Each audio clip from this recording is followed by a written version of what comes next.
Здравствуйте! В эфире актуальное интервью в студии Валерия Наумова. В эти дни в СВФУ проходят международные конференции «Математическое моделирование. Обратные задачи и большие данные». Мероприятие организовано в очно-дистанционном формате. Эксперты из разных стран обсуждают проблемы больших данных. Как большие данные применяются в экономике страны и каковы перспективы у математического моделирования в регионе, поговорим об этом и не только с Александром Григорьевым, доцентом Института математики и информатики научно-исследовательской кафедры вычислительные технологии. Александр, добрый день. Расскажите, пожалуйста, в целом о конференции и о ее участниках. Уважаемые телезрители, конференция это не первая, она уже по счету, проводится это все в рамках мегагранта, то есть по счету она получается 8-я конференция, которую мы проводим. Хотелось бы сказать об участниках. Это, по сути, ведущие математики нашей страны, России. И есть, конечно, приглашенные, так скажем, зарубежные эксперты в области математического моделирования в первую очередь. Соответственно, наша конференция это также посвящена теме больших данных.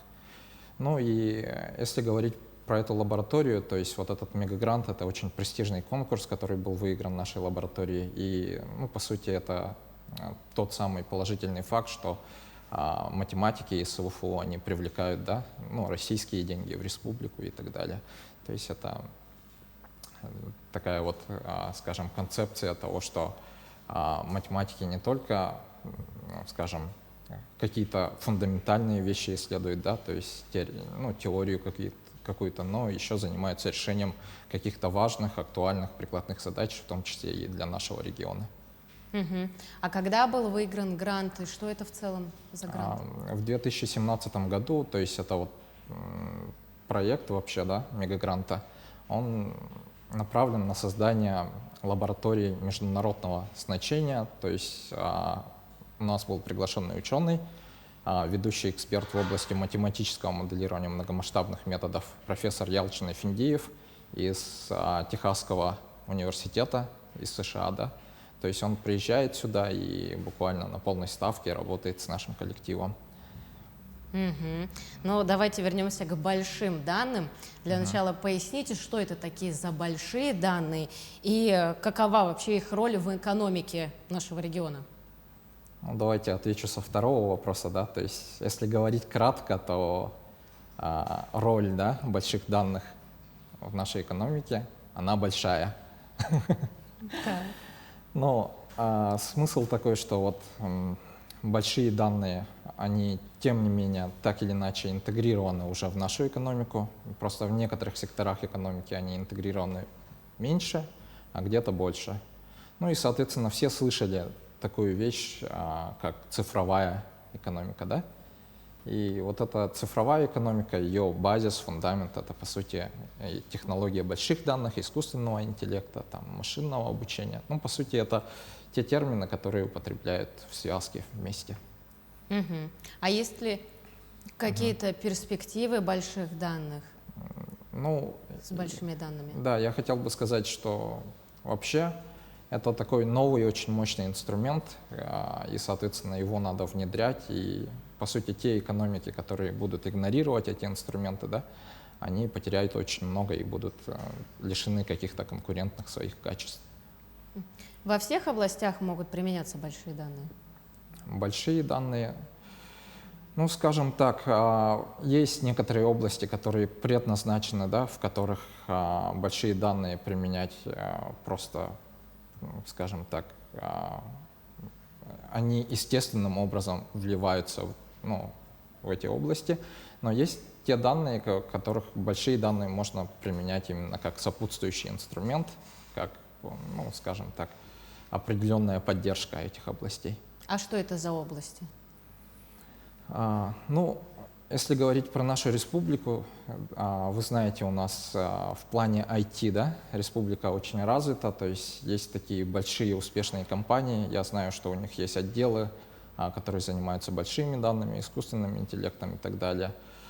И также, скажем, большие данные необходимо внедрять всюду, где необходимо принимать какие-то экспертные решения, какие-то сложные задачи решать и так далее. Мгм. А есть ли какие-то риски, которые связаны с этими большими данными в бизнесе или вообще в социуме? Ну, это очень стандартный вопрос, когда речь заходит о больших данных, соответственно, многие эксперты говорят, что большие данные, искусственный интеллект и так далее, он несет в себе некоторую угрозу, могут там часть людей лишаться, например, работы, да, из-за того, что вот эту работу может перенять на себя искусственный интеллект и так далее. Но мне кажется, что это естественный прогресс, да, то есть, и, ну, скажем, тут как стоит вопрос, может ли машина превзойти своего создателя, да? Ну и в этом плане вы знаете, что конвейеры, которые собирают те же автомобили, да, если это собирали бы люди, то это, ну, просто было бы очень трудозатратно, и, допустим, машины стоили очень дорого. Но и в этом плане просто люди, которые, ну, скажем, те ниши, которые будут вытеснены искусственным интеллектом, они просто найдут более интересное и менее машинное занятие для себя. Мгм. Так, а можно ли с помощью вот анализа больших данных спрогнозировать, ну, например, конец пандемии COVID-19 или просчитать масштабы возникновения лесных пожаров в будущем? Ну да, это прикладные задачи, и в этом плане, ну, почему большие данные называются большими данными, то есть у вас есть, по сути, искусственный интеллект, который надо обучить на большом количестве данных. Именно поэтому эта технология называется большие данные. И, ну, соответственно, это значит, чтобы предсказать конец пандемии, да, надо было, ну, надо, например, чтобы в прошлом или в каких-то, скажем, регионах происходило много пандемий. Ну, мы знаем, что пандемий было не так много, поэтому вот этот опыт именно использования больших данных именно в том в чистом виде применить очень сложно для предсказания конца пандемии. По поводу лесных пожаров, пожалуйста, да, то есть там есть некоторые очаги, далее исторические какие-то данные, то есть нейронные сети с памятью и так далее, сверточные нейронные сети, они смогут каким-то образом делать прогноз, и прогноз будет довольно точный, и в этом плане можно уже, допустим, правительству заготавливать какие-то мероприятия и так далее. Мгм. Так, а расскажите, насколько активно и в каких областях применяется в регионе искусственный интеллект?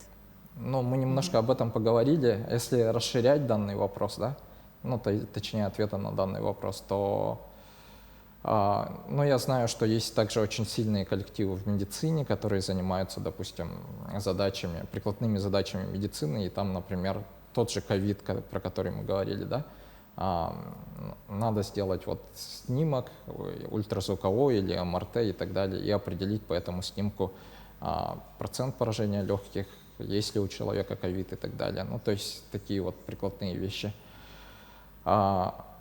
Другие области мы знаем, что, ну, допустим, у нас в науке активно применяются большие данные, то есть можно модифицировать какие-то классические методы и получать методы нового качества, то есть более, скажем, которые быстро работают, качественнее, точнее и так далее.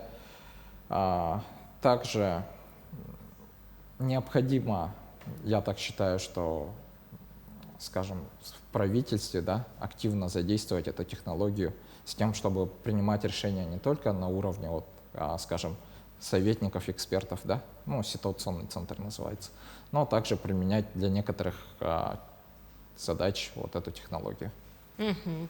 А расскажите, в каких областях науки применяется математическое моделирование? Математическое моделирование. Ну, математическое моделирование можно применить буквально для любой области науки, да, то есть необходимо построить математическую модель, далее происходит разработка вычислительного алгоритма и, соответственно, написание некоторой программы. Эта программа автоматизирует, скажем, там некоторые процессы, моделирует их и так далее. Но, по сути, математическое моделирование — это, скажем так, более широкое понятие над большими данными. Мгм.